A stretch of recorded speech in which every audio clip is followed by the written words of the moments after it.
రేవంత్ రెడ్డి గారు ఏం చెప్పారంటే ఎలక్షన్ కన్నా ముందు మేము రైతుకు రుణమాఫీ చేస్తాం, అలాగే రైతు భరోసా ఇస్తాం, కేసీఆర్ గారు ఏమి ఇస్తే దానికంటే మేము ఎక్కిస్తాం అంటే పాలసీలో ఏం లేవు. కేసీఆర్ గారు ఏం చేస్తే దానికంటే లక్షల పైన ఉన్న వాళ్ళందరూ బ్యాంకులో వెళ్ళి కట్టుబడాలని చెప్పారు. వాస్తవంగా ఈ టైంలో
గత 9 నెలల్లో దగ్గర 9 నెలలు అవస్థ ఉంది.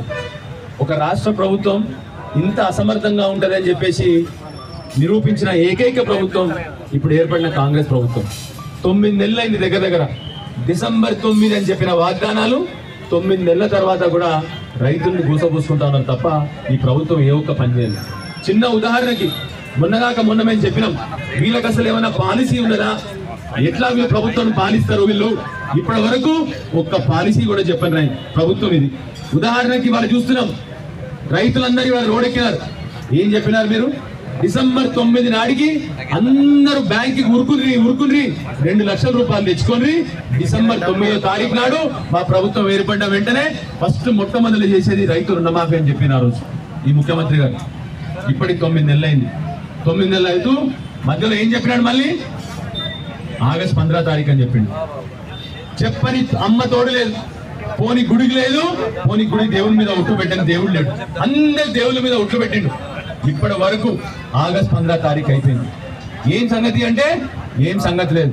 ఇప్పటి వరకు మన కొరుట్ల కాన్స్టిట్యున్సీలో 30% రైతులకు కూడా ఇంకా రుణమాఫీ జరగలేదు. ఇవాళ ఆగస్టు 22వ తారీఖు. ఏమంటాడు మళ్ళీ ముఖ్యమంత్రి గారు? మొన్న మీటింగ్ పెట్టి ఒకటేసారి 31,000 కోట్లు రైతులకు రుణమాఫీ చేసిన ఏకైక ప్రభుత్వం అంటాడు. నిన్న వాళ్ళ మంత్రివర్యులు మన ఫైనాన్స్ మినిస్టర్ అయిన పట్టి విక్రమార్క గారు ఏమంటారు? ఇప్పటి వరకు 7,500 కోట్లే రైతులకు అందినాయి, బ్యాంకులకు మీకు 17,000 కోట్లు ఇచ్చినా కూడా 7,500 కోట్లే అందినాయని ఆయన అంటాడు. ఉత్తమ్ కుమార్ రెడ్డి గారు ఆయన ఏమంటాడు? కొద్దిగా సాంకేతిక ప్రాబ్లమ్స్ వచ్చినాయి, ప్రాబ్లమ్స్ అవుతున్నాయి మాకు, మేము నెరవేర్స్తామని ఆయన అంటాడు.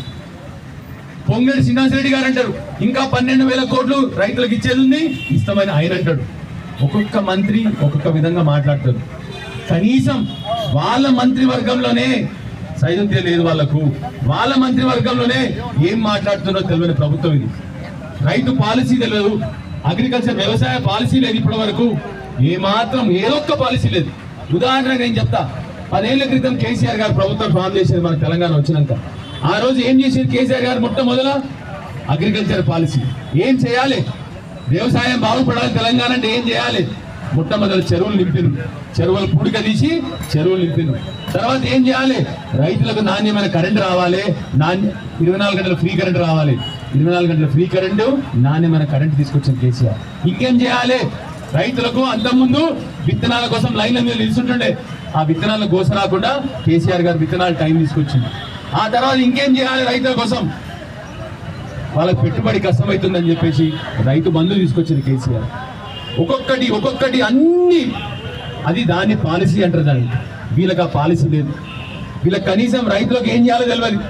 ఆ తర్వాత కేసీఆర్ గారు గొప్ప ఆలోచన, మళ్ళీ ఇంకేం కష్టం ఉంది రైతులకంటే, రైతులకు పోయి వాళ్ళ దిగుబడి అమ్ముకోనికి మార్కెట్కి పోయే దిగుబడి అమ్మని కష్టమవుతుందని చెప్పేసి మన ఊరికే మన కళ్ళాలు తీసుకొచ్చి అక్కడనే కొనుక్కునే పరిస్థితి తీసుకొచ్చింది కేసీఆర్ గారు. ప్రతి ఒక్క మెట్టు మీద రైతులకు ఏ కష్టం వచ్చినా కేసీఆర్ గారు నిలబడి ఆ అన్ని కష్టాలను నెరవేర్చిన నాయకుడు కేసీఆర్. ఇప్పుడు అదే ఈ ప్రభుత్వం వచ్చినాక ఏం జరుగుతుంది? కనీసం కేసీఆర్ గారు రెడీగా పెట్టిన పనులు కూడా, ఆ పనులు కూడా చేయలేని అసమర్థ ప్రభుత్వం ఈ ప్రభుత్వం ఇది. ఇప్పటి వరకు కేసీఆర్ గారు ఇచ్చిన కరెంటు పోయింది, మోసం. ఇప్పుడు కరెంటు లేదు. మళ్ళీ కొనుగోళ్ళు సగం తీసుకొచ్చింది, ఇప్పుడు కల్లాలు సగం తీసుకొచ్చింది. ఇప్పుడు రైతు పెట్టుబడి గోవిందా పోయింది. ఈసారి రైతు పెట్టుబడి రూపాయి ఇయ్యలేదు. ఆఖరికి చేస్తామన్న రుణమాఫీ కూడా ఇప్పటివరకు చేయలేదు.